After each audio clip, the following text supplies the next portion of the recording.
શરૂઆત કરીએ આણંદથી સમાચાર કે જ્યાં ખંભાતના પૂર્વ ધારાસભ્ય ચિરાગ પટેલના કેસરિયા થયા। ખંભાતના 500 કાર્યકરો સાથે ચિરાગ પટેલ ભાજપમાં જોડાયા। ચિરાગ પટેલે ખેસ પહેરાવીને પ્રદેશ પ્રમુખ પાટીલે કેસરિયા કરાવ્યા। 19 ડિસેમ્બરે ચિરાગ પટેલે ધારાસભ્ય પદેથી રાજીનામું આપ્યું હતું। 1990 બાદ 31 વર્ષે કોંગ્રેસે 2022માં જીતી હતી ખંભાત બેઠક।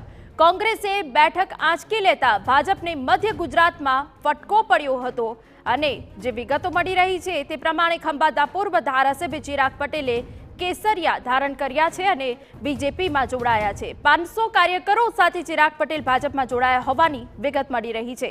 તમને જણાવી દઈએ કે જ્યાં એક તરફ બીજેપી દ્વારા લોકસભા ચૂંટણીની તૈયારીઓ કરવામાં આવી રહી છે તો બીજી તરફ વિપક્ષ સતત તૂટી રહી છે। ત્યારે ચિરાગ પટેલે ખેસ પહેરાવી પ્રદેશ પ્રમુખ પાટીલે કેસરિયા કરાવ્યા સાથે સમર્થકો પણ બીજેપીમાં જોડાયા। 19 ડિસેમ્બરે ચિરાગ પટેલે ધારાસભ્ય પદેથી રાજીનામું આપ્યું હોવાની વિગત।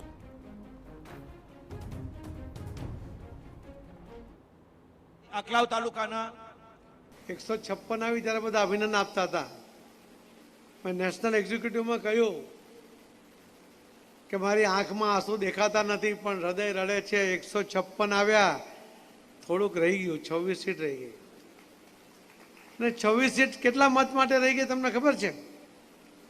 ગયા ઇલેક્શનમાં 40 લાખ મત આપવાને મળ્યા, 80 લાખ કોંગ્રેસને મળ્યા, ભાજપને મળ્યા 1,68,00,000 પણ 26 સીટ હારી ગયા ને ખાલી 3,05,000 મત માટે હારી ગયા, ખાલી 3,05,000। તો ખંભાત બેઠક પરથી ભાજપ પ્રમુખ પાટીલનું નિવેદન પણ સામે આવ્યું। 156 બેઠક જીત્યા બાદ પણ મારું દિલ રડી રહ્યું હતું। વિધાનસભાની 26 બેઠકો જીતવાનો મને આજે પણ રંજ હોવાની વાત કહી। જ્યાં સુધી 182 બેઠક નહીં જીતું ત્યાં સુધી હું હાર નહીં પહેરું। 2027ની ચૂંટણીમાં હું પ્રદેશ પ્રમુખ નહીં હોઉં।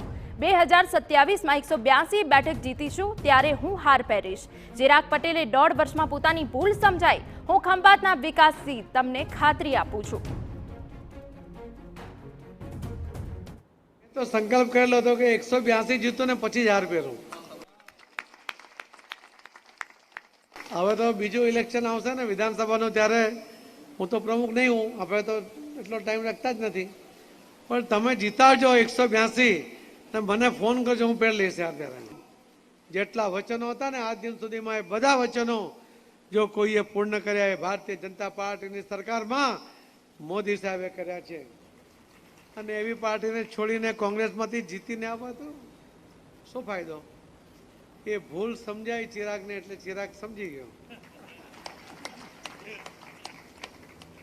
કે ત્યાં ના રહેવાય અને એટલે બિનશરતી આવી ગયો।